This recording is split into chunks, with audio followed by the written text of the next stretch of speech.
Namaskar and pranam to all of you. Again, I am coming back to my channel, Osit Government Rule Guru. Let's compete.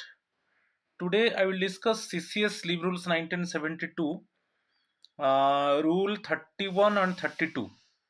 Rule 31, you know, LND, leave not due, and Rule 32, it is extraordinary leave. It is incredible MCQs part 9. In this part, I will discuss 10 MCQs also. You know that in each and every video, always I explain the rules with MCQs. You can't find only MCQs. So definitely the session would be interesting one, and these two leaves are very important one. You can get complete information, so that till end listen the video and collect information. So you see my channel, it is Asit Commental Guru. Let's compete. Please subscribe my channel, share my channel, like my channel, so that you can get notification for my upcoming videos. If you see my video, please do not forget to click on the subscribe button, and also subscribe, also share my channel to your friends and colleagues. Also they can get benefit from my video. So you see my WhatsApp number, it is 8327782034. If any queries there, you contact with me and clear your doubt. Again, join my WhatsApp number, it is 8327782034. If any queries there, you contact with me and clear your doubt. So now I am going to discuss Rule 31 and Rule 32. First I will discuss Rule 31. Rule position is important one. It is leave not due, LND. Okay. So first one, who can get LND? इसमें क्या है, यदि आपका कोई leave due नहीं है, okay, आपका account में लीव नहीं है, leave is not available in the account, इसमें मैं लिख देता हूं, leave is not available in the account, तो इस केस में मेडिकल ग्राउंड में, इसमें मेडिकल सर्टिफिकेट जरूरी है। ओके, मेडिकल ग्राउंड में आपको मेडिकल सर्टिफिकेट देकर आप एलएनडी ले सकते हो, मगर इसका रेस्ट्रिक्शंस है। रेस्ट्रिक्शंस क्या है? फ्यूचर में जो एचपीएल मिलेगा, फ्यूचर में, फ्यूचर एचपीएल से एडजस्ट होगा। जो फ्यूचर एचपीएल आपको मिलेगा उसी से आप जो भी लीव नॉट ड्यू ले रहे हो वो एडजस्ट होगा, राइट? तो आप रूल देख लीजिए, इट इज परमानेंट और quasi permanent government servant other than a military officer के लिए ये लागू नहीं है। तो ये परमानेंट और quasi permanent government servant can be granted LND subject to the following conditions. ठीक है, क्या क्या कंडीशन है? आपका एंटायर सर्विस में आप 360 डेज ले सकते हो एलएनडी, लीव नॉट ड्यू। ठीक है, पूरा एंटायर कैरियर में। नॉर्मली आप granted on medical certificate, medical ground में ओनली मेडिकल सर्टिफिकेट देकर आप ये लीव ले सकते हो। ठीक है, विदाउट मेडिकल सर्टिफिकेट ये लीव ग्रांट नहीं होगा। और बहुत इंपॉर्टेंट है, it is not granted in the case of leave preparatory to retirement. Leave preparatory to retirement में एलएनडी नहीं मिलेगा। Leave preparatory to retirement, just you know, it means जिसको हम बोलते हैं एलपीआर, आपको 300 डेज ईएल आप ले सकते हो जस्ट बिफोर सुपरएनुएशन। सुपरएनुएशन के पहले आप मैक्सिमम 300 ईएल आप एलपीआर के आकार में ले सकते हो। ठीक है, so it is not granted in the case of leave preparatory to retirement. ठीक है, तो ये 3 कंडीशंस है। एक है आपको एंटायर कैरियर में 360 डेज एक्चुअली एलएनडी मिलेगा और मेडिकल ग्राउंड में मिलेगा।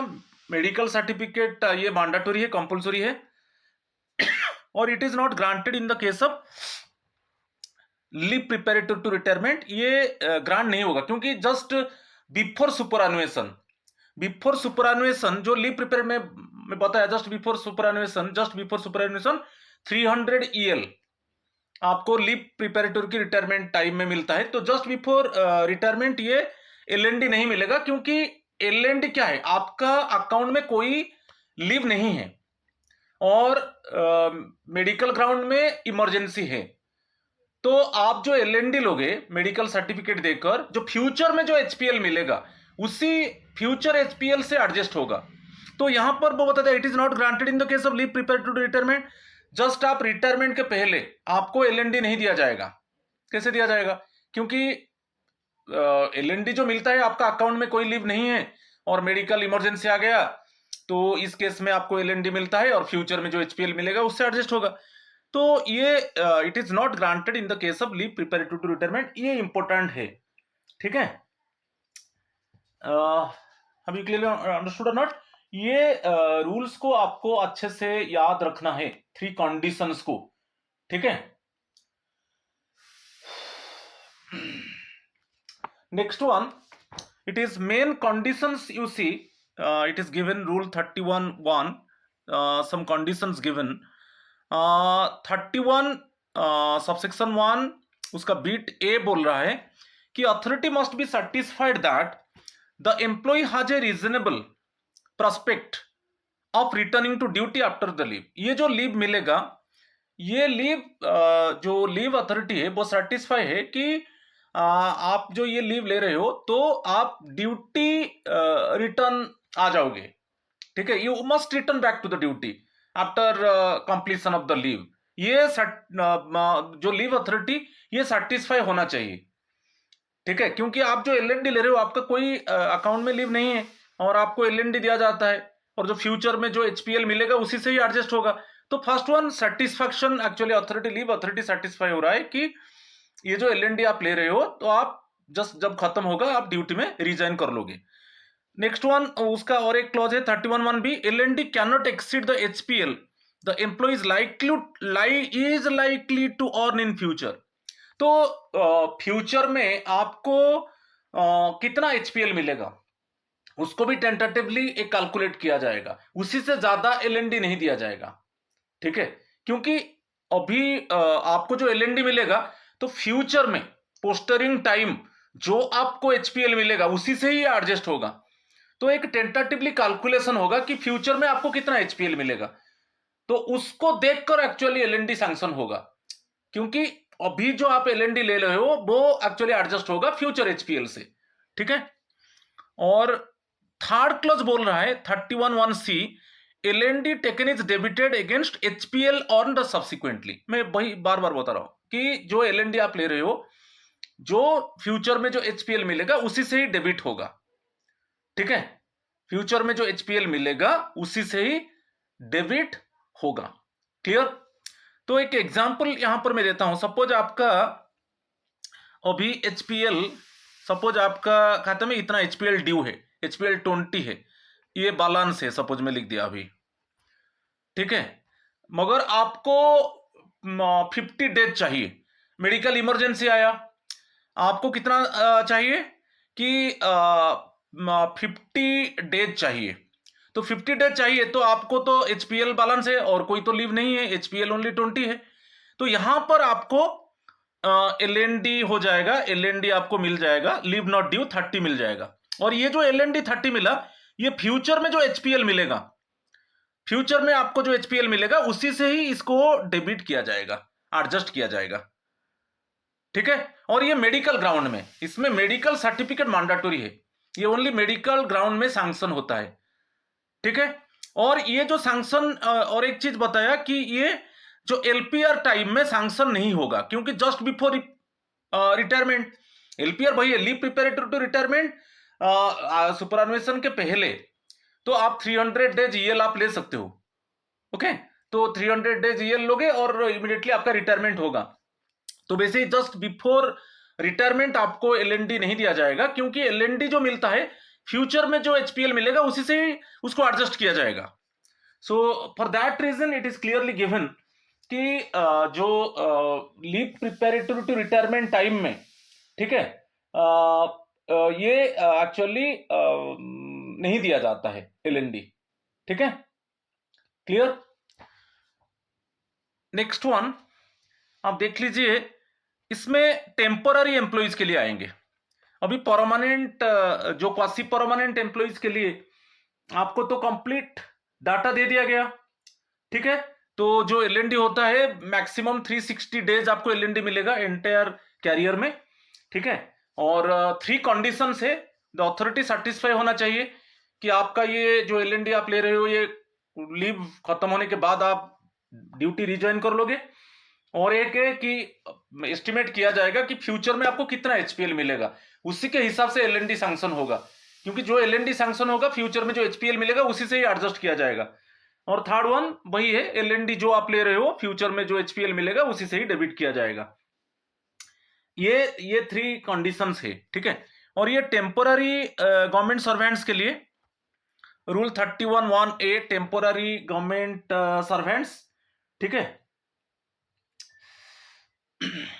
A temporary government servant can also get LND but only when अच्छा, जो टेम्पोररी गवर्नमेंट सर्वेंट है जिनका जॉब परमानेंट नहीं हुआ है उनको भी एलएनडी मिलेगा, बट किस कंडीशन में? Tuberculosis, leprosy, cancer, mental illness, इस कंडीशन में उनको भी एलएनडी मिलेगा और मैक्सिमम वही 360 days during the entire service.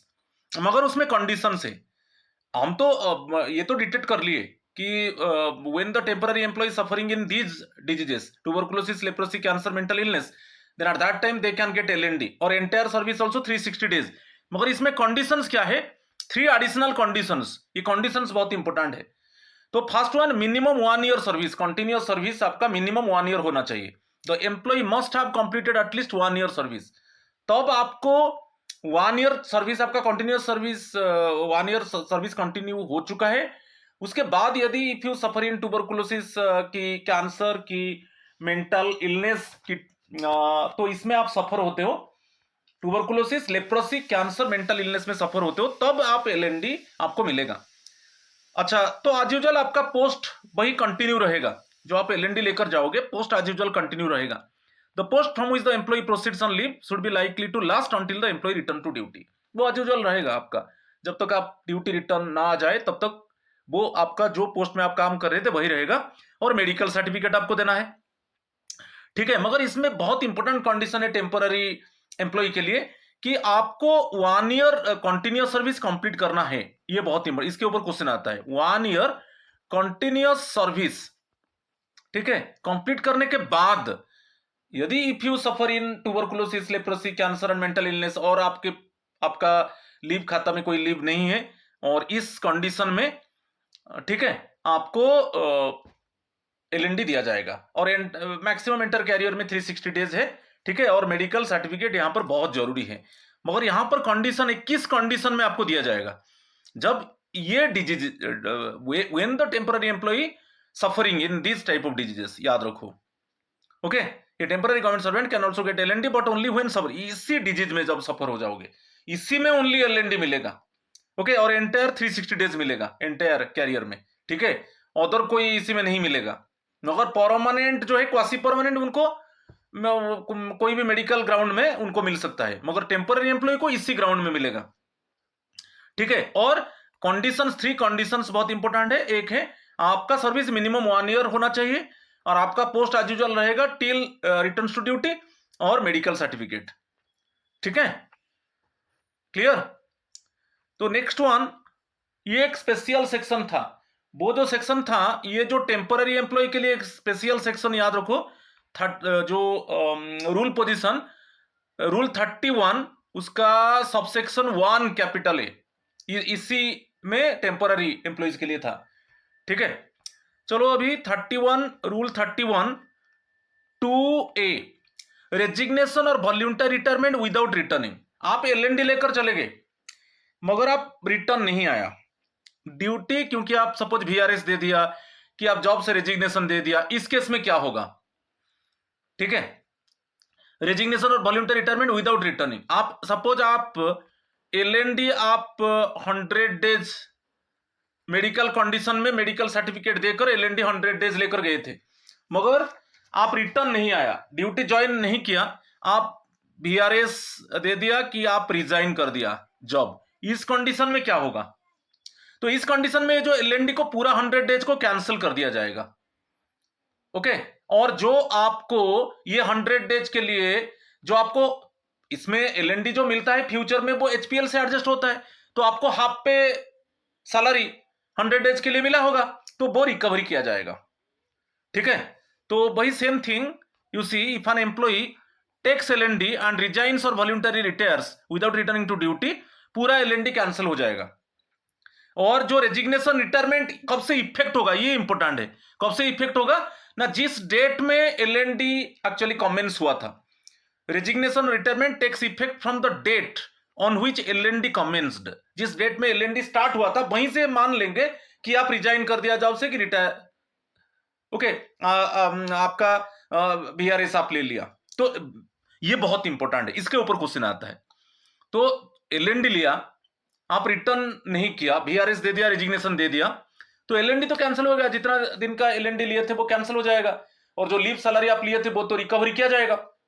मगर कंडीशन है, ये जो रेजिग्नेशन रिटायरमेंट कब से इफेक्ट होगा, तो ये जो रेजिग्नेशन रिटायरमेंट इफेक्ट होगा from the commencement of the LND, जब से एलएनडी जो आप लिया था, कमेंस हुआ था, वहीं से आपका रेजिग्नेशन और रिटायरमेंट इफेक्ट होगा, और लीव सैलरी रिकवर्ड होगा। ठीक है, तो एग्जाम्पल एक दे दिया, employee takes LND from 1 January for 6 months but resigns without returning to duty, but 6 months के लिए उसका एलएनडी स्टार्ट कमेंस हो गया 1 जनवरी में, फॉर 6 months ले लिया, बट वो जॉब से उसी के अंदर वो ड्यूटी 6 months के बाद वो ड्यूटी ज्वाइन नहीं किया, but resigns without returning to duty, resign VRS दे दिया और रेजिग्नेशन दे दिया, तो एलएनडी कैंसिल हो गया। और ये जो रेजिग्नेशन और जो वीआरएस कब से इफेक्ट होगा ना, जनवरी 1 से इफेक्ट होगा। कब से इफेक्ट होगा ना, जिस डेट से एलएनडी कमेंस हुआ था। ठीक है, तो ये बहुत इंपॉर्टेंट 31(2)(a) ये सेक्शन। ठीक है, क्लियर। और नेक्स्ट है, सेकेंड है rule 31(2)(b), returns to duty, आप रिटर्न आ गए बट लीव सर्विस, रिटर्न आकर ज्वाइन किया, फिर आप सर्विस को छोड़ दिया, इस कंडीशन में क्या होगा। देखिए, if an employee takes LND, आप एलएनडी खत्म होने के बाद आप ज्वाइन किए, और इसका कंडीशन है फ्यूचर में जो एचपीएल मिलेगा उसी से ही एडजस्ट होगा, और देन रिजाइन्स और retires before earning the HPL against which the LND was adjusted. ठीक है, तो इस कंडीशन में क्या होगा, जैसे सपोज मैं एक एग्जांपल देता हूं, आप एलएनडी सपोज ये मेरा इमेजिनरी एग्जांपल है, 100 डेज के लिए लेकर गए। ठीक है, आकर आप ज्वाइन कर लिया, 100 डेज खत्म हो गया, आप ज्वाइन कर लिया, ज्वाइन करने के बाद आप जो फ्यूचर में जो एचपीएल मिलेगा उसी से एडजस्ट होगा। सपोज एडजस्ट हो चुका है, इसमें जो एचपीएल से एडजस्ट हो सकता है, हो चुका है ऑलरेडी, 20 डेज का एडजस्ट हो चुका है, आप ज्वाइन कर लिया, और उसके बाद जो एचपीएल मिला 20 डेज एडजस्ट हो चुका है, और बाकी कितना है, 80 डेज है, अभी पेंडिंग है, अभी पेंडिंग है, पेंडिंग एक्चुअली 80 एचपीएल है, क्योंकि फ्यूचर में जो एचपीएल मिलेगा, अभी जैसे ये बेसिकली अभी जैसे ओनली नॉन वैकेशन डिपार्टमेंट में 20 एचपीएल मिलता है ईयर में, हाफ ईयरली 10-10 मिलता है ना। तो मेरा इमेजिनरी एग्जांपल में आप एलएनडी 100 डेज ले लिया, मेडिकल कंडीशन में आपके पास कोई लीव नहीं था, और इमरजेंसी ग्राउंड में आप एलएनडी 100 डेज ले लिया, और आप ज्वाइन कर लिया, ज्वाइन करने के बाद 20 डेज एचपीएल एडजस्ट हुआ है, और पेंडिंग 20 एचपीएल है, और आप वीआरएस दे दिया, और आप रिजाइन कर दिया जॉब से, तो ये कैसे एडजस्ट होगा, ये कैसे एडजस्ट होगा, 80 एचपीएल कैसे। तो ये जो है आपसे रिकवरी किया जाएगा, आपका जो ग्रेचुइटी है, ठीक है, जो ग्रेचुइटी से इसको एडजस्ट किया जाएगा। ठीक है, आपको ग्रेचुइटी मिलेगा, ग्रेचुइटी से ये एडजस्ट किया जाएगा, 80 जो एचपीएल के ऊपर जो लीव सैलरी है वो एडजस्ट किया जाएगा। Same thing, then the employee must refund the leave salary corresponding to the portion of LND that was not subsequently earned. जितना एलएनडी एडजस्ट नहीं हो पाया, आप जो वीआरएस दे दिया, जो एचपीएल पेंडिंग है, उतना एचपीएल का लीव सैलरी ओके आपका ग्रेचुइटी से एडजस्ट होगा, रिकवरी किया जाएगा। ठीक है, ये इंपॉर्टेंट है। नेक्स्ट वन, किस कंडीशन में एक्सेप्शंस देख लीजिए, इंपॉर्टेंट एक्सेप्शंस, नो रिकवरी, इसमें रिकवरी नहीं होगा। Retirement due to ill health, आप एलएनडी ले लिया, सपोज आप एलएनडी 100 डेज ले लिया, मगर आपका इल हेल्थ कंडीशन में, सपोज आपको डॉक्टर ने डिक्लेयर कर दिया कि incapacitate to do further service, आप फर्दर सर्विस नहीं कर सकते। तो इस कंडीशन में आप तो एलएनडी लिया था, मगर अभी आपको it means due to ill health actually incapacitate him or her for further service, तो इस कंडीशन में कोई रिकवरी नहीं होगा। ठीक है, कि डेथ हो गया एम्प्लॉय का, आप एलएनडी लेकर गए, आपका डेथ हो गया, तो जो एलएनडी लेकर गए थे वो रिकवरी नहीं किया जाएगा। ठीक है, और एक है इस कंडीशन में रिकवरी नहीं होगा pre mature compulsory retirement.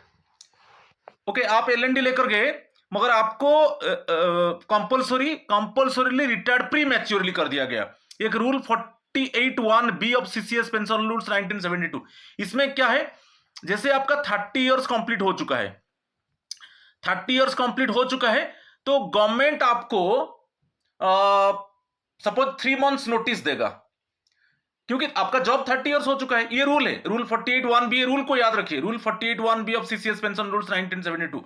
30 years आपका कंप्लीट हो चुका है, गवर्नमेंट आपको 3 मंथ्स नोटिस देगा, आपको वीआरएस लेना है। 3 मंथ्स नोटिस नहीं देगा तो आपको 3 मंथ्स पे एंड अलाउंसेस दे देगा और इमीडिएटली बोलेगा आप वीआरएस दे दो। ठीक है, आइदर 3 मंथ नोटिस, यदि नोटिस देता है ठीक है कि आप वीआरएस ले लो, और यदि 3 मंथ नोटिस नहीं दिया तो आपको वो 3 मंथ्स का पे एंड अलाउंसेस दे देगा और वो बोल देगा वीआरएस ले जाओ। So after completion of 30 year service ये हो सकता है। तो इस कंडीशन में ठीक है, जो एलएनडी सपोज जो पेंडिंग है अभी, जो लिव नॉट ड्यू एडजस्ट नहीं हुआ है, वो रिकवरी नहीं होगा। और एक है FR56J, अभी जो आया है आप जानते हो, FR56J क्या है, जो 35 ईयर्स के बाद, आफ्टर 35 ईयर्स जो ज्वाइन किए हैं आफ्टर 35 ईयर्स, उनको 55 ईयर्स के बाद गवर्नमेंट कभी भी वीआरएस, आपका वो परफॉर्मेंस गवर्नमेंट देखेगा क्या परफॉर्मेंस है। सपोज गवर्नमेंट सेटिस्फाई नहीं है, तो जो जॉब में गवर्नमेंट जॉब में आफ्टर 35 ईयर्स ज्वाइन किया है, तो जब 55 ईयर्स हो जाएगा गवर्नमेंट देखेगा कि ये जो उसका जो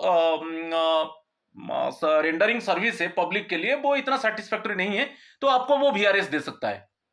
ठीक है, तो वीआरएस कंडीशन में वही है, 3 मंथ्स नोटिस, नहीं तो 3 मंथ्स पे एंड अलाउंसेस देकर आपको वो इमीडिएटली वीआरएस दे देगा। तो इस कंडीशन में जो सपोज आप एलएनडी लिया था पास्ट में और वो एचपीएल से एडजस्ट नहीं हुआ है, तो जितना पेंडिंग एडजस्ट नहीं हुआ है वो रिकवरी नहीं होगा। ठीक है, क्लियर। और इसमें और एक कंडीशन है, मैं बोला आफ्टर 35 ईयर्स, तो 55 ईयर्स के बाद आपको गवर्नमेंट कभी भी वीआरएस दे सकता है, मगर गवर्नमेंट आपका एक्चुअली आप कितना कॉम्पिटेंट हो, आपका जो पास्ट सर्विस में आप कितना कॉम्पिटेंट थे, गवर्नमेंट सेटिस्फाई है कि नहीं, उसको देखकर आपको वीआरएस दे सकता है। मगर इसमें और एक कंडीशन है, सपोज आप बिफोर 35 ईयर्स ज्वाइन किए थे, याद रखो बिफोर 35 ईयर्स ज्वाइन किए थे, तो आपका काउंटडाउन शुरू हो जाएगा जब आपको एज 50 एज हो जाएगा। कभी भी गवर्नमेंट आप, यदि आपका जॉब सेटिस्फैक्टरी नहीं है तो इस केस में गवर्नमेंट आपको 3 मंथ्स नोटिस देके और अदरवाइज 3 मंथ्स पे एंड अलाउंसेस देके आपको वीआरएस दे सकता है। ये 56 फंडामेंटल रूल 56J याद रखिए। ठीक है, और एक है 56L।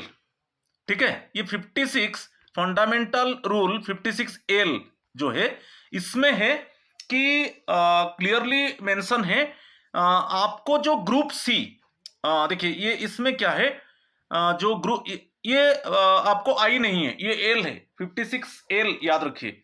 ओके, फंडामेंटल रूल, इसको थोड़ा और एक बार मैं चेक कर देता हूं, और फंडामेंटल रूल वो 56L है, एल। ठीक है, कंफ्यूजन नहीं होना है।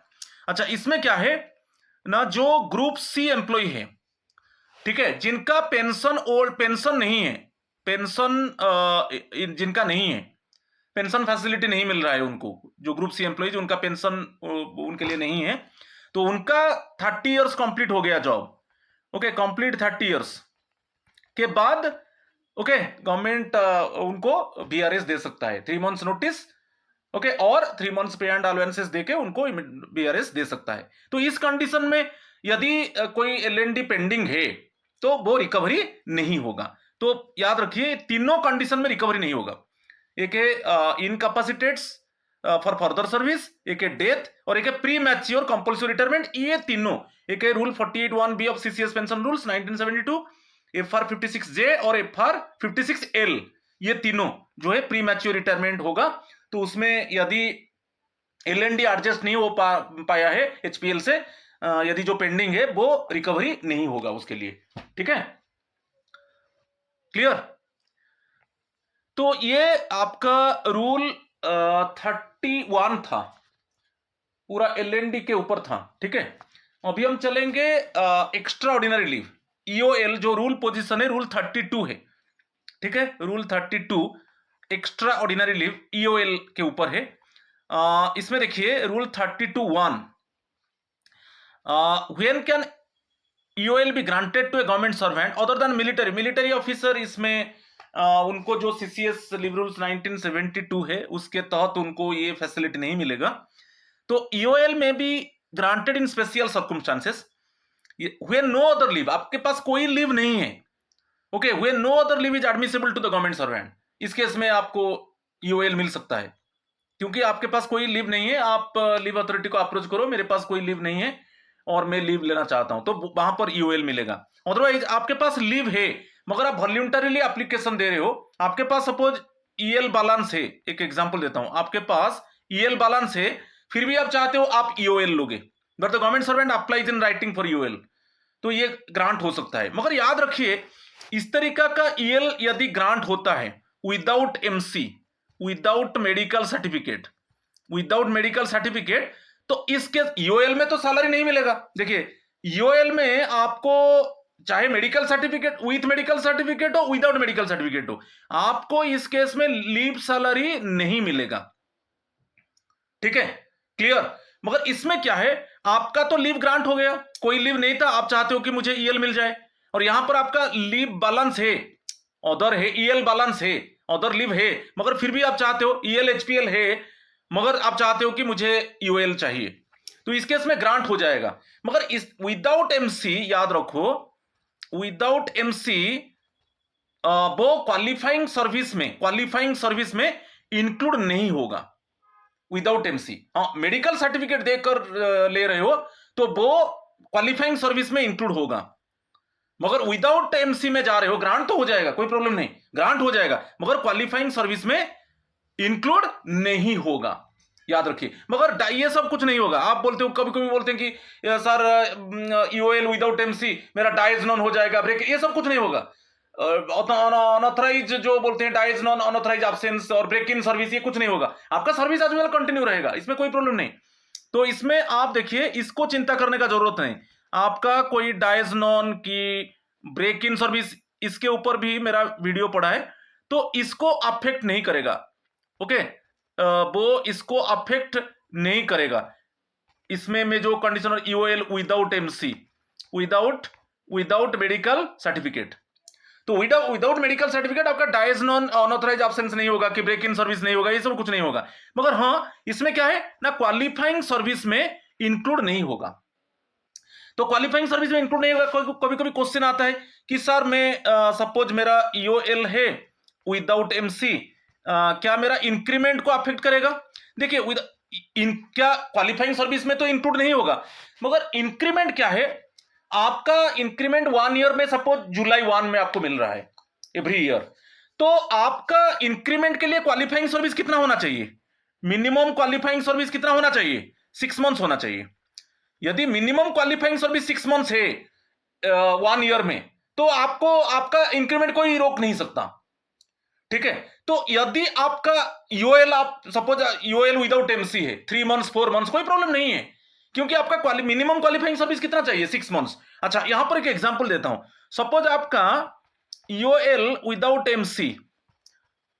MC सपोज एक ईयर में मोर देन 6 मंथ्स हो गया, मोर देन 6 मंथ्स, तो इस केस में क्या होगा, तो आपका इंक्रीमेंट के लिए क्या चाहिए? मिनिमम क्वालिफाइंग सर्विस 6 मंथ्स चाहिए, तो यहां पर आप EOL without MC more than 6 months ले लिया, तो ये तो इंक्रीमेंट को अफेक्ट करेगा। तो याद रखिए, यदि मोर देन 6 मंथ्स होगा अफेक्ट करेगा, मगर लेस देन 6 मंथ्स प्रॉब्लम नहीं है, क्योंकि आपको हमारा क्वालिफाइंग सर्विस कितना चाहिए during a year? Minimum 6 months qualifying service चाहिए।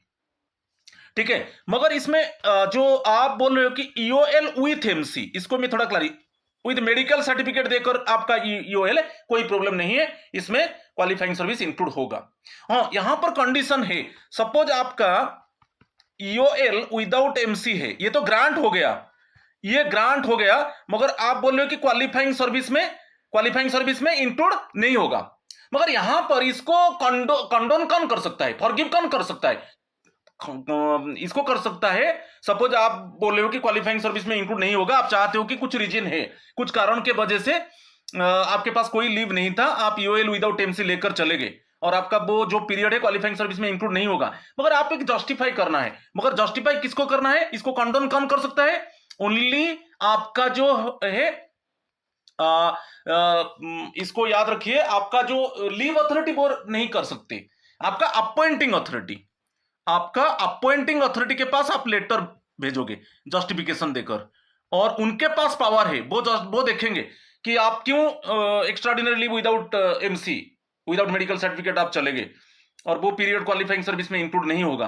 तो वहां पर आप अपॉइंटिंग अथॉरिटी को अप्रोच करोगे और एक जस्टिफिकेशन कि इस सर्कमस्टांस के वजह से मैं लिया था, वो उसको एनालाइज करेंगे, वो चाहेंगे तो उसको कंडोन कर सकते हैं। ठीक है, यहां पर लीव अथॉरिटी नहीं कर सकता, यहां पर अपॉइंटिंग अथॉरिटी के पास जाएगा। ठीक है, थोड़ा मैं क्लैरिफाई कर दिया इस चीज के ऊपर, क्यों कंफ्यूजन नहीं होना है। अच्छा, नेक्स्ट वन हम जो चलेंगे अभी टेम्पोररी एम्प्लॉइज के लिए, रूल 32(2). ओके, ये सब टेम्पोररी एम्प्लॉइज के लिए, लिमिट्स पर नॉन परमानेंट, और यहां पर टेम्पोररी एम्प्लॉइज के लिए, कंफ्यूजन नहीं होना है। अच्छा, उसमें क्लॉज ए में बोल रहा है 32(2) है, आपको टेम्पोररी एम्प्लॉय को up to 3 months standard limit for any general purpose without medical certificate, 3 months के लिए यूएल वो विदाउट मेडिकल सर्टिफिकेट ले सकता है। ओके, और क्लॉज 32(2)(b) में क्लॉज बी बोल रहा है अप टू 6 मंथ्स, मगर यहां पर आपका job you must complete 1 year continuous service, और यहां पर मेडिकल सर्टिफिकेट देना जरूरी है। तो फर्स्ट वन जो क्लॉज ए में 3 मंथ्स विदाउट मेडिकल सर्टिफिकेट ले सकते हो, वो स्टैंडर्ड लिमिट है, मगर जो सेकेंड क्लॉज बी है अप टू 6 मंथ्स, मगर यहां पर कंडीशन है आपका जो temporary service continuous 1 year complete होना चाहिए और आप मेडिकल सर्टिफिकेट देकर जाओगे। ठीक है, थर्ड कंडीशन, इसमें जो क्लॉज सी है वो डिलीट हो चुका है, क्लॉज डी को आ गया। क्लॉज डी में अप टू 18 मंथ्स यूएल मिलेगा। तो इसमें क्या है, वही 1 year continuous service, admissible for specialise treatment के लिए मिलेगा, यहां पर याद रखिए, admissible for specialise treatment. Okay, continuous service 1 year होना चाहिए। ओके, तो इसमें कौन सा स्पेशलाइज ट्रीटमेंट, देखिए, pulmonary tuberculosis, pleurisy at a sanatorium और under a recognised specialist at home, याद रखिए, pulmonary tuberculosis eight a sanatorium और under a recognised specialist at home, tuberculosis of any other part of the body, leprosy in a recognized institution or by a civil or staff surgeon or specialist in leprosy hospital, और cancer और mental illness in a recognised institution, इसी disease के लिए। Okay, ये special disease के special treatment के लिए tuberculosis है, लेप्रोसी है, कैंसर है, मेंटल इलनेस के लिए। ठीक है, इस कंडीशन में आपको ईओएल 18 मंथ्स मिलेगा, 18 मंथ्स मिलेगा, और इसमें आपको medical certificate as usual submit करना है। ठीक है, और ये जो बोल रहा हूं मैं टेम्पररी एम्प्लॉय के लिए, ये सब टेम्पररी के लिए। नेक्स्ट वन एक क्लॉज है भाई, अगेन टेम्पररी एम्प्लॉय के लिए, यहां पर मैं क्लियरली मेंशन कर दिया, देखिए, अप टू 24 मंथ्स, ये जो है सब टेम्पररी के लिए, टेम्पररी एम्प्लॉइज, कंफ्यूजन नहीं होना है, जो टेम्पररी एम्प्लॉइज के लिए। ठीक है, ये क्लॉज क्या बोल रहा है, अप टू 24 मंथ्स वो स्टडी लीव पब्लिक इंटरेस्ट में ले सकता है यूएल।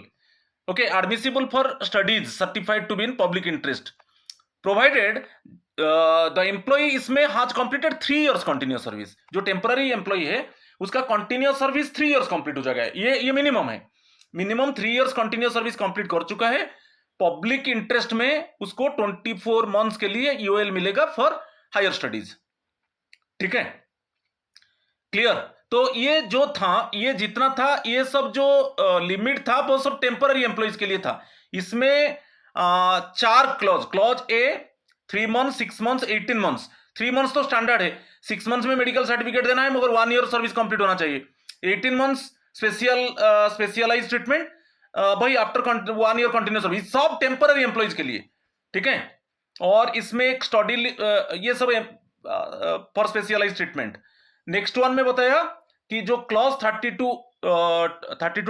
है, टेम्पररी एम्प्लॉई, ठीक है, उसका कंटिन्यूअस सर्विस टेम्पररी जॉब में 3 इयर्स कंप्लीट हो चुका है, उसके बाद उसको पब्लिक इंटरेस्ट में वो हायर स्टडी करना चाहते हैं तो ईओएल उसको अप टू 24 मंथ्स मिलेगा, ठीक है। अच्छा, रूल 32(3) में अगेन टेम्पररी एम्प्लॉय के लिए ये जो बॉन्ड, जो ये सब जो बॉन्ड लेकर जाएगा, ये स्टडी लीव जो 24 मंथ्स, जो टेम्पररी एम्प्लॉय को 24 मंथ्स के लिए पब्लिक इंटरेस्ट में हायर स्टडी के लिए ईओएल जो इट मींस ग्रांट हुआ है, उसके लिए वो बॉन्ड एंड सिक्योरिटी रिक्वायरमेंट्स, ठीक है, क्या है, बॉन्ड पेपर रहेगा फॉर्म 6 में, ठीक है, बॉन्ड पेपर रहेगा फॉर्म 6 में। इसमें कंडीशन रहेगा वो जब उसका खत्म हो जाएगा वो आके ज्वाइन करेगा, और ज्वाइन करने का मिनिमम 3 इयर्स वो काम करेगा, ओके। जब अब उसका जो स्टडी लीव लिया था वो खत्म हो जाएगा, वो आकर ड्यूटी ज्वाइन करेगा और ड्यूटी में 3 इयर्स कंटिन्यूअस काम करेगा। 3 इयर्स बिफोर वो रिजाइन कर देता है, जॉब छोड़ देता है, तो उसको जो भी गवर्नमेंट फंडिंग किया था, कि कोई एजेंसी फंडिंग किया था, विथ इंटरेस्ट उसे रिकवर किया जाएगा। तो ये कंडीशन है, देखिए फॉर्म 6 एक बॉन्ड पेपर वो इट मींस जमा करेगा, सबमिट करेगा। The employee must execute a bond agreeing to refund the government or agency expenses with interest if they fail to return, यदि वो रिटर्न नहीं आया, और quit with in 3 years of resuming duty. ये इसमें क्या है, वो तो उसको तो 24 मंथ्स यूएल मिल गया, मगर वो रिटर्न नहीं आया, तो एक बॉन्ड पेपर वो फॉर्म 6 में देगा, और क्लियरली उसमें मेंशन होगा यदि मैं रिटर्न नहीं आता हूं तो जो भी गवर्नमेंट इट मींस जो भी गवर्नमेंट से जो भी लीव सैलरी मिला है, कि एजेंसी जो एक्सपेंसेस किया है विथ इंटरेस्ट, वो सब रिफंड करेगा। और एक है, सपोज वो आकर ज्वाइन किया, ज्वाइन करने के बाद वो 3 इयर्स काम करेगा, ज्वाइन करने के बाद जब उसका स्टडी लीव खत्म हो जाएगा वो ज्वाइन करेगा, ज्वाइन करने के बाद मिनिमम 3 इयर्स वो काम करेगा। यदि 3 इयर्स बिफोर वो क्विट कर देता है जॉब, तो यही है, वो जो भी स्टडी लीव के लिए जो यूएल सैंक्शन हुआ था 24 मंथ्स, उसमें जो भी लीव सैलरी गवर्नमेंट दिया था, वो विथ इंटरेस्ट की जो एजेंसी जो उसके ऊपर खर्च किया था विथ इंटरेस्ट वो रिफंड करेगा। तो दो कंडीशन है, वो रिटर्न नहीं आएगा तो रिफंड करेगा, और रिटर्न आ गया, ड्यूटी रिज्यूम किया, 3 इयर्स काम करना है उसको, okay. Before 3 years duty resume करके वो बिफोर 3 इयर्स क्विट कर देता है तो वो भी रिफंड करेगा। अच्छा, सियोरिटीज में, जो बॉन्ड में सियोरिटीज होता है, must be supported by 2 permanent government servant, comparable or higher status, उसका जो कंपेयर, जो टेम्पररी एम्प्लॉय का जो जॉब है उसके साथ कंपेयर होगा, नहीं तो उससे हायर रैंक होगा। 2 परमानेंट गवर्नमेंट सर्वेंट्स उसको सियोरिटीज में सपोर्ट करेंगे, ठीक है। नेक्स्ट वन 32(4), ये भी अगेन टेम्पोररी एम्प्लॉय के लिए। इसमें रूल 32(4) क्या बोल रहा है, pre examination training for SC/ST employees, temporary SC/ST employees can be granted UL by the head of the department to attend notified pre examination training. इसमें कोई रिलैक्स रहे, कोई सब जो लिमिट है 3, 6, 18 मंथ्स जो लिमिट है वो लिमिट नहीं रहेगा। उसको प्री एग्जामिनेशन ट्रेनिंग कोर्स के लिए वो यूएल ले सकता है, और उसको सैंक्शन करेगा हेड ऑफ द डिपार्टमेंट। ये ओनली टेम्पररी, ये अगेन टेम्पररी के लिए, ये सब परमानेंट के लिए नहीं है। जो 32(2) में जितना था टेम्पररी के लिए, और इसमें जो बॉन्ड पेपर था वो टेम्पररी के लिए, और ये जो 32(4) है जो SC/ST एम्प्लॉइज, ये भी टेम्पररी, ये सब टेम्पररी के लिए, ओके। 32(2) के लिए टेम्पररी एम्प्लॉइज कैसे इट मींस यूएल लेंगे, क्या स्टैंडर्ड है, मेडिकल कंडीशन में, स्पेशलाइज्ड ट्रीटमेंट के लिए, ठीक है, और स्टडी के लिए। इसमें जो था बॉन्ड पेपर, टेम्पररी एम्प्लॉय जो स्टडी के लिए जाएगा, हायर स्टडी के लिए पब्लिक इंटरेस्ट में, वो बॉन्ड पेपर सबमिट में, बॉन्ड पेपर में क्या रहेगा। और 32(4) वही है, SC/ST टेम्पररी एम्प्लॉइज, उनको प्री एग्जामिनेशन ट्रेनिंग के लिए वो जाएंगे तो हेड ऑफ द डिपार्टमेंट उनको ये यूएल सैंक्शन कर सकता है, इसमें कोई लिमिट नहीं रहेगा। और एक है अगेन टेम्पररी एम्प्लॉय के लिए 32(5) में, treatment of intervening leave temporary employees के लिए। अच्छा, ये अगेन टेम्पररी एम्प्लॉय के लिए। इसमें क्या है, सपोज आप यहां पर एक एग्जांपल देता हूं, आप ईओएल ले लिए 30 डेज, फिर आप ईएल ले लिए 20 डेज, और फिर अगेन ईओएल ले लिए 20 डेज। ठीक है, क्लियर।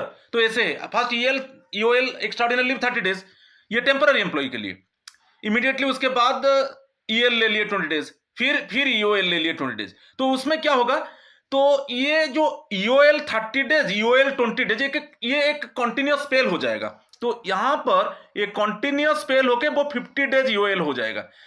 मगर ये वही रहेगा, ये मिडिल में जो इंटरवेनिंग है ईएल में ये कोई प्रॉब्लम नहीं है। मगर यहां पर जो रूल बोल रहा है, फर्स्ट ईओएल लिया एक्स्ट्राऑर्डिनरी लीव, देन ईएल ले लिया, देन अगेन ईओएल ले लिया, कि ईएल के जगह एचपीएल भी हो सकता है।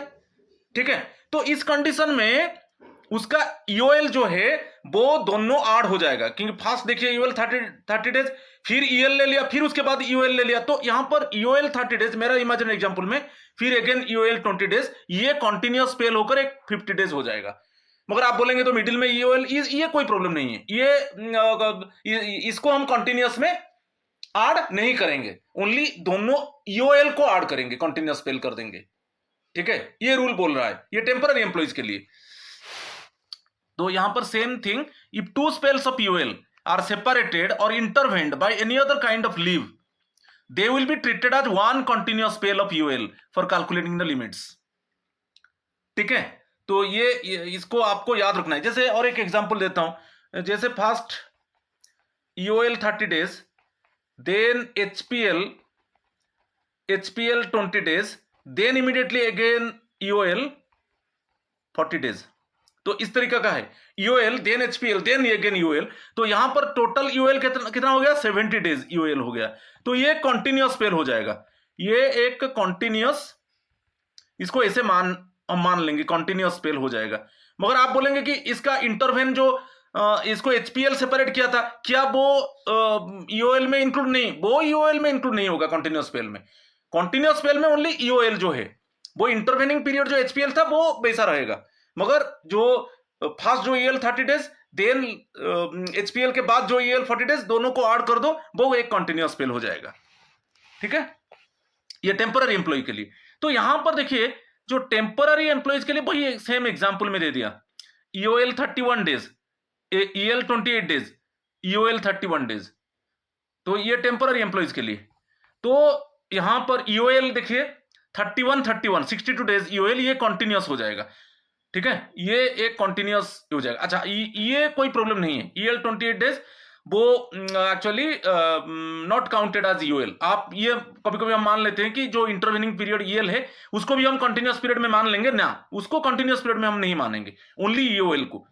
ठीक है, और इसमें एक जो चीज बताया देखिए, 32 सब 2 3 4 5, ये सब टेम्पररी एम्प्लॉयज के लिए। इसमें क्या था, 3 6 18 24 मंथ्स था, जो टाइम पीरियड था स्टडी लीव के लिए था। इसमें बॉन्ड, यदि वो स्टडी लीव में जाता है तो बॉन्ड पेपर सबमिट करेगा। इसमें क्या था, SC ST employees pre training में, जो एससी एसटी टेम्पररी एम्प्लॉइज, और ये जो है इंटरवेनिंग रहेगा, ईओएल देन इट मींस कोई ईएल और एचपीएल देन यूएल। तो वो कैसे कंटिन्यूअस होगा, ये सब 32 का सबसेक्शन 2 3 4 5, ये सब टेम्पररी एम्प्लॉइज के लिए। ठीक है, और 32 6 कभी कभी कंफ्यूजन होते हैं, रेट्रोस्पेक्टिव कम्यूटेशन क्या है। आप सपोज लीव अथॉरिटी का परमिशन नहीं लिया, the leave sanctioning authority has the power to retrospectively regularise or commute the periods of absence without leave into. अच्छा, आप लीव ले लिया, ओके, आप एब्सेंट, देखिए इसमें एक बहुत इंपॉर्टेंट रूल है, आप एब्सेंट रह गए विदाउट लीव, कोई लीव नहीं लिया, एब्सेंट रह गए without leave, you have not taken permission of the leave authority, आप एब्सेंट रह गए। ठीक है, फिर जब आप ड्यूटी को आ रहे हो तो आप लीव सैंक्शनिंग अथॉरिटी को अप्रोच करो कि मैं एक्चुअली, आप एक एप्लीकेशन दे दो, एप्लीकेशन में जस्टिफाई करो, सर्कमस्टांसेस दे दो कि किस सर्कमस्टांस के वजह से आप लीव अथॉरिटी का परमिशन नहीं लिया और एब्सेंट हो गए। यदि उसको लीव सैंक्शनिंग अथॉरिटी एक्सेप्ट करता है तो वो जो पीरियड है एब्सेंट विदाउट लीव पीरियड को वो ईओएल में कन्वर्ट कर देगा। ये रूल 32(6) बहुत इंपॉर्टेंट है। कभी कभी बहुत एम्प्लॉइज कंफ्यूजन होते हैं कि सर मैं एब्सेंट हो गया, लीव अथॉरिटी का परमिशन नहीं लिया, तो वो पीरियड क्या होगा, डाइजनोन हो जाएगा, ब्रेक इन सर्विस, ये कुछ नहीं होगा। आप आइए और एक एप्लीकेशन दीजिए कि ये सर्कमस्टांस की वजह से मैं लीव अथॉरिटी का सांसद, लीव अथॉरिटी का अप्रोच नहीं कर पाया और मैं एब्सेंट रह गया, जो अनऑथराइज एब्सेंस रह गया। तो कोई कारण बता दो कि इस कारण की वजह से, इस सर्कमस्टांस की वजह से, due to this circumstance actually I could not take the permission of leave sanctioning authority and I was absent. तो रीजन देने से लीव सैंक्शनिंग अथॉरिटी के पास डिस्क्रिशनरी पावर है, वो जो लीव विदाउट एब्सेंस है उसको वो यूएल में कन्वर्ट कर सकता है। ठीक है, चलो अभी क्वेश्चन नंबर देखेंगे। क्वेश्चन नंबर 1 में बोला था 10 एमसीक्यूज हम डिस्कस करेंगे। क्वेश्चन नंबर 1 है, a temporary central government servant has completed 2 years of continuous service as per rule 32(2) of the CCS leave rules 1972. For which of the following purposes is the employee ineligible to be granted extraordinary leave up to the specified duration without special relaxation by the president? Up to 3 months on private affairs without a medical certificate, वो तो है। Up to 3 months आप देखिए temporary employees के लिए वो 3 months UL ले सकता है without medical certificate private affairs में। 6 months फॉर इलनेस के लिए मेडिकल सर्टिफिकेट कंपलसरी है और उसका जॉब 1 year कंप्लीट होना चाहिए। Up to 6 months for illness supported by an appropriate medical certificate. इसमें 1 year जो टेम्पररी सर्वेंट का कंटिन्यूस सर्विस 1 year होना चाहिए। फिर again up to 18 months for undergoing treatment for cancer और mental illness is a recognised institution, ये भी होगा। आपका टेम्पररी सर्वेंट का job continuous job 1 year complete हो चुका है और वो कैंसर की, मेंटल इलनेस की, ट्यूबरकुलोसिस, लेप्रोसी, इस तरीके का डिजीज में सफर है तो स्पेशल ट्रीटमेंट के लिए उसको 18 months यूएल मिलेगा। Next one, up to 24 months for prosecuting studies certified to be in the public interest. तो देखिए यहां पर ये एलिजिबल नहीं होगा क्योंकि आप स्टडी, जो टेम्पररी गवर्नमेंट सर्वेंट उसका कंटिन्यूअस सर्विस 3 years होना चाहिए। टेम्पररी गवर्नमेंट सर्वेंट का कंटिन्यूअस सर्विस 3 years यदि होगा तब वो स्टडी के लिए वो पब्लिक इंटरेस्ट में स्टडी के लिए वो अप्रोच कर सकता है। तो कितना मंथ्स का ईएल, 24 months उसको यूएल ग्रांट हो सकता है। वो बॉन्ड पेपर सबमिट करेगा और सियोरिटीज बाय 2 परमानेंट गवर्नमेंट सर्वेंट। ठीक है, तो उसमें इनएलिजिबल बता रहा है, तो यहां पर जो है option D is the correct answer. D is the correct answer क्योंकि ये इनएलिजिबल है। स्टडी के लिए यूएल 24 months मिलता है, तो यदि उसका कंटिन्यूअस, जो टेम्पररी गवर्नमेंट सर्वेंट का जो जॉब है कंटिन्यूअस 3 years कंप्लीट होने के बाद, मगर यहां पर 2 years दे दिया। Up to 24 months of prosecuting study certified, मगर यहां पर दे दिया है जो आज completed only 2 years of continuous service, तो ये नहीं होगा। तो इस केस में वो इनएलिजिबल है, तो option D is the correct answer. Question number 2, correct code को डिटेक्ट करेंगे। 3 statements given, the employee must execute, अच्छा यहां पर 32(2)E for prosecuting studies certified to be in the public interest, तो ये भी टेम्पररी, ये टेम्पररी एम्प्लॉय के लिए, याद रखिए टेम्पररी एम्प्लॉय के लिए। ठीक है, क्योंकि 32 सबसेक्शन 2 टेम्पररी एम्प्लॉय के लिए। The employee must execute a bond in form 6। ठीक है, the bond must be backed by sureties from 2 permanent government servants of comparable or higher studies. ठीक है, the bond requires refunding all expenses incurred by the government or any other agency with itself if the employee quit service within 5 years of return to duty. नहीं, ये 3 years होना चाहिए, ये 3 years होना चाहिए, क्योंकि रूल है आपका स्टडी के लिए पब्लिक इंटरेस्ट में टेम्पररी, ये टेम्पररी एम्प्लॉय टी, तो वो उसको 20 मैक्सिमम 24 months ईओएल मिल सकता है। तो स्टडी खत्म होने के बाद वो ज्वाइन करेगा, ज्वाइन करके वो 3 years काम करना है, ज्वाइन करके वो 3 years काम करना है उसको। यदि बिफोर 3 years वो क्विट कर देता है तो जो भी गवर्नमेंट का वो लीव सैलरी लिया था उसमें तो एक्चुअली नहीं होता है, यूएल लेकर जा रहा है मींस उसमें उसको सैलरी नहीं मिलता है।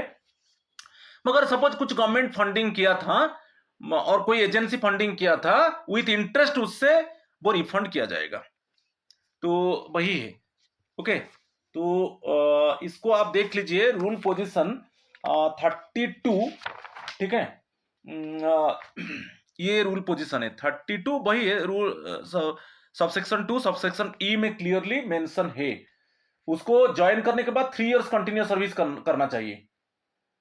ओके, ये क्लियरली दिया है। तो बॉन्ड पेपर फॉर्म 6 में देगा undertaking to refund to the government the actual amount of expenditure incurred by the government during such leave.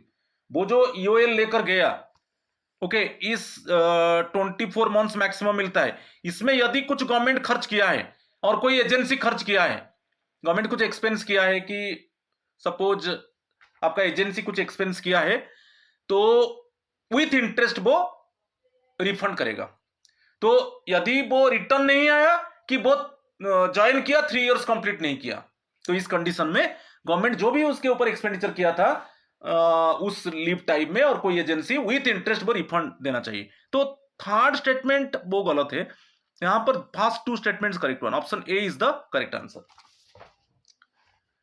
ठीक है, question number 3, what is the maximum total duration of leave not due that may be granted to a permanent government servant during their entire service.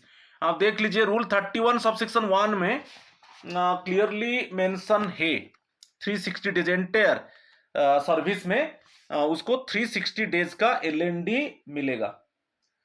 ठीक है, ये rule भी बता दिया, तो option B is the correct answer.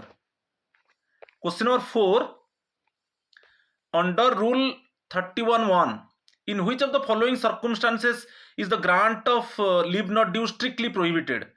अच्छा, in which of the following, अच्छा, when applied for as leave preparatory to retirement, when applied for during the first 5 years of service, when applied for after availing on leave balance, when applied for on medical grounds without hospitalized treatment. तो option A is the correct answer. When applied for as leave preparatory just before retirement, 300 days, 300 days before retirement, उस case में वो उसको LND नहीं मिलेगा, क्योंकि LND जो मिलता है यदि कोई भी लीव ड्यू नहीं है, कोई भी लीव अकाउंट में नहीं है, तो एलएनडी जो मिलता है, जो फ्यूचर में जो एचपीएल मिलेगा उससे एडजस्ट होगा। मगर व्हेन अप्लाइड फॉर आज, जैसे लीव प्रिपेरेटरी टू रिटायरमेंट के जैसे व्हेन अप्लाइड फॉर आज लीव, ऐसे एलपीआर की तरह वो इसको नहीं ले सकता, क्योंकि जो एलएनडी लेगा वो फ्यूचर में जो एचपीएल क्रेडिट होगा उससे ही एडजस्ट होगा। तो ये तो ऑटोमेटिकली ऑलरेडी रिटायरमेंट होने वाला है और आगे में फ्यूचर में तो एचपीएल नहीं मिलेगा। ठीक है, तो इसीलिए ये एक्चुअली अवॉइड किया जाता है। तो यहां पर option A is the correct answer. ठीक है, question number 5, what is the minimum length of continuous service required for a temporary government servant to become eligible for LND under 31(1)(a)। इसमें बताया था ये टेम्पररी एम्प्लॉइज के लिए, first में लिख दिया टेम्पररी एम्प्लॉइज के लिए, वो सपोज उनको मेडिकल कंडीशन में, तो उनको भी एलएनडी मिलेगा। और जो डिजीज है मैं बताया था tuberculosis, cancer, mental illness, leprosy, चारों डिजीज है, TB, leprosy, cancer, mental illness, मगर उनका जॉब 1 ईयर कंप्लीट होना चाहिए। What is the minimum length of continuous service? 1 year complete होना चाहिए। 1 ईयर कंप्लीट होगा तब temporary employee suppose suffering in TB की, कैंसर की, सपोज लेप्रोसी की, मेंटल इलनेस, तो इस कंडीशन में एलएनडी मिलेगा और एंटायर सर्विस में वही 360 डेज मिलेगा। ठीक है, क्लियर। और LND means medical certificate, medical condition में। ठीक है, तो यहां पर option D is the correct answer. Question number 6, which set of medical conditions permits the grant of leave not due LND up to 360 days to temporary government servants under rule 31(1)(a)। अच्छा, medical conditions जो LND मिलता है, tuberculosis, leprosy, cancer, mental illness, cardiovascular disorders, renal failure, diabetes और paralysis, organ transplant, major accidental injury, loss of sight और polio, chronic kidney diseases, stroke, pulmonary embolism और hepatitis. Actually इसी में option A is the correct answer. Tuberculosis, leprosy, cancer और mental illness. आप rule देख लीजिए 31(1)(a), उसमें clearly mention है यदि टेम्पररी गवर्नमेंट सर्वेंट उसका कंटिन्यूस सर्विस 1 ईयर हो चुका है और वो इस तरीके का डिजीज में सफर है, तो वो एलएनडी उसको मिलेगा। और एंटायर कैरियर में 360 डेज, एंटायर कैरियर में, सर्विस कैरियर में। Option A is the correct answer. Question number 7, what is the consequence under rule 31(2)(a) If a government servant granted L&D resigns or retires voluntarily without returning to duty, इसमें बताया था L&D लेकर चला गया मगर वो return नहीं आया, वो VRS दे दिया, रेजिग्नेशन दे दिया, तो इस कंडीशन में क्या होगा, L&D जो लिया था वो कैंसिल हो जाएगा और उसका जो रिटायरमेंट और जो रेजिग्नेशन वो इफेक्ट होगा from the commencement date of L&D। Suppose इसमें 1 जनवरी से उसका 1 जनवरी से लिया 6 मंथ्स के लिए, ठीक है, और अभी वो VRS और देखिए इसमें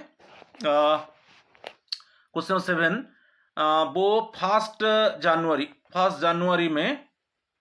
जनवरी में L&D लिया, कमेंस हुआ, ठीक है, 6 मंथ्स के लिए लिया, क्लियर।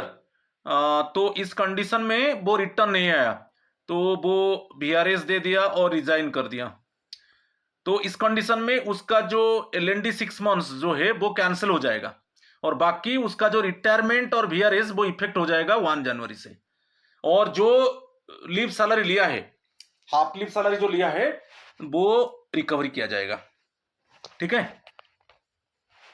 तो ये option B is the correct answer. L&D is cancelled, resignation takes effect from leave commencement and leave salary is recovered होगा, जो उसका जो ग्रेचुइटी मिलता है ना वो ग्रेचुइटी से रिकवर किया जाएगा, ठीक है। तो option B is the correct answer. Question number 8, which of the following statements is incorrect regarding the grant of leave under rule 31 and 32 of the CCS leave rules 1972? Option A, leave not due granted to a government servant is limited to the half pay leave they are likely to earn subsequently and is debited against such future HPL. ये correct है। In the case of temporary employees, 2 spells of extraordinary leave intervened by on leave are treated as one continuous spell for applying the statutory duration limits, ठीक है।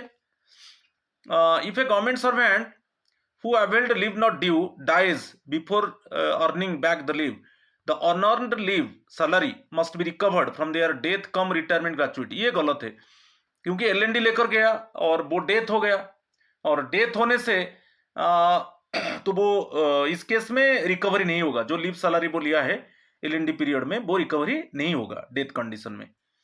A temporary government servant suffering from leprosy who has completed 1 year's continuous service is eligible for EOL up to 18 months on medical grounds। ये ठीक है, तो इसमें incorrect जो है option C is the correct answer, ठीक है। Question number 9, consider the following statements, इसमें देख लीजिए question number 9, consider the following statements regarding special concessions for temporary employees under Rule 31 and 32 of CCS Leave Rules 1972. A temporary employee suffering from cancer or mental illness who has completed a minimum 1 year service may be granted L&D leave not due up to 360 days during their entire service, ठीक है। On a CST temporary employee attending a notified pre-examination training course can be granted EOL by the head of the department in relaxation of the continuous service requirements and duration limits of Rule 32(2). ये भी correct है। A temporary employee undergoing treatment for pulmonary tuberculosis at residence under a recognized TB specialist is not eligible for the 18-month EOL concession unless admitted to a sanatorium। ये गलत है, वो उसका घर में ट्रीटमेंट हो रहा है, टीबी स्पेशलिस्ट कर रहा है, तो 18 मंथ्स उसको EOL मिलेगा, तो उसमें कोई प्रॉब्लम, यहाँ पर लिया है इज नॉट एलिजिबल दिया है, तो थर्ड स्टेटमेंट गलत है, तो करेक्ट पूछा है तो 1 और 2, option B is the correct answer, ठीक है। Question number 10, which of the following statements is correct regarding CCS Leave Rules 1972? Correct को हम डिटेक्ट करेंगे।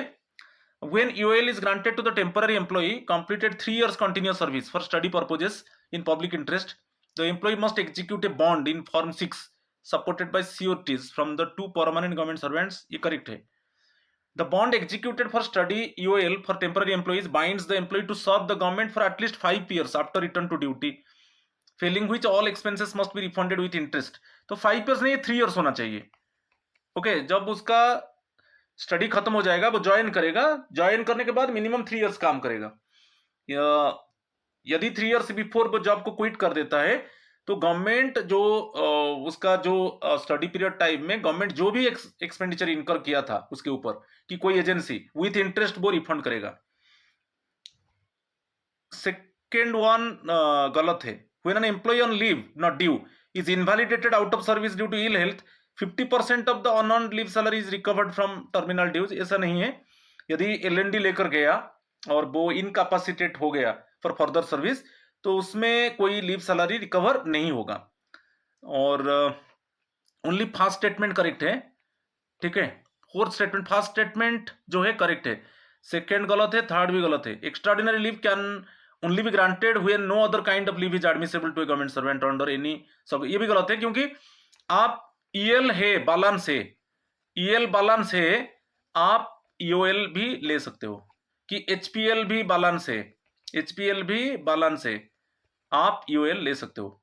तो उसमें जो ऑप्शन करेक्ट ऑप्शन है इसमें option A is the correct one. तो आपको जो कॉन्सेप्ट है कॉन्सेप्ट के ऊपर कमांडिंग होना चाहिए। दोनों रूल्स का, leave not due, extraordinary leave, दोनों कॉन्सेप्ट के ऊपर क्लियर होना चाहिए। क्योंकि जो क्वेश्चन एक एक लाइन के ऊपर, क्योंकि ये रूल है, डीओपीटी का रूल है, उसमें एक एक लाइन के ऊपर क्वेश्चन पूछ सकता है। आजकल जो क्वेश्चन आ रहे हैं whether the following statements is और आर करेक्ट वन और नॉट, तो उसमें थोड़ा है, मगर आप कंटेंट के ऊपर पूरा कमांडिंग है, कोई भी क्वेश्चन आएगा आप अटेम्प्ट कर सकते हो। ठीक है, आज इतना ही है। फिर अगेन इसका 10th पार्ट को वेट कीजिए, जो नेक्स्ट सब्सिक्वेंट रूल्स को मैं डिस्कस करूंगा। आज इतना ही है। थैंक यू एंड नमस्कार टू ऑल ऑफ यू।